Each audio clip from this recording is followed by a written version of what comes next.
Hi, Gordon here with another edition of the Unscripted Series, and this week is part 2 in my 4-part series on our priorities.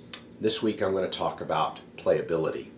So when we think of playability, I'm going to just try to tell you what we're trying to achieve and what we focus on in the design and the build. But playability is the entire user experience, owner experience.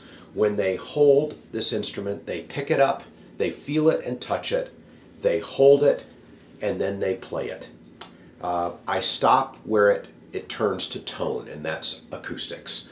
So everything before tone and with your eyes closed is playability. And for us, playability includes intonation. So what we're looking for in the end is an instrument that people say, I can't put it down, and it plays like butter, and the intonation is spot on. That's really the response that we're looking for. And when we get an email from a customer, an owner, that says, I would have written earlier, but ever since I got it, I haven't been able to put it down, that is probably the most gratifying response that we can get after we've built the instrument.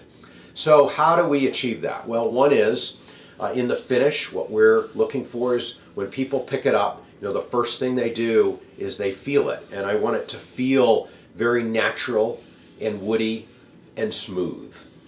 I just want it to have, a feel that people just want to keep touching it. So that's one thing. I want the weight and the balance to be right. We want to build an instrument that is light and yet very responsive. We think that delivers the best tone. So I want the instrument to feel lighter than people expect, and I want it to be well balanced around the heel. I don't want it to tip hard one way or the other. So I want the balance to feel good.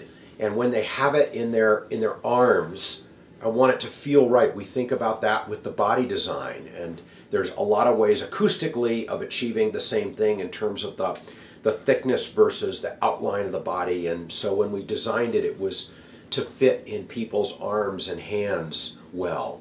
I want the neck, as they run their hands up and down it, to feel smooth and to feel very fast and to fit in your hand. I just want it to fit, like they say, a hand in a glove. I would say a hand on one of our ukulele necks. I want you not to feel excessive frets as you run your hands down the fretboard. If you press hard enough, you'll feel them, but they shouldn't feel sharp or protruding at all. And all of that is before you've even strummed it. And yet that's what people do in their experience. The first thing they do before they even play it are everything I just described. So that's what we're trying to achieve with that. And then when they play it, I want it to play like butter. So the way that we achieve that is to deliver as low an action as is possible. So we work quite hard on the fretwork so that we can, with good fretwork, level frets and the right relief in the neck.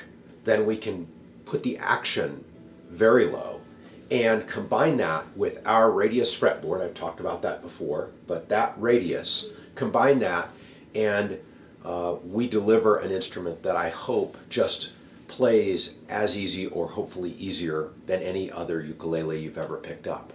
I want you to be able to make those bar chords easily all the way up the neck and feel like it's nearly effortless. And for those that have had trouble with the B flat chord, I want them to say, suddenly I can do that chord.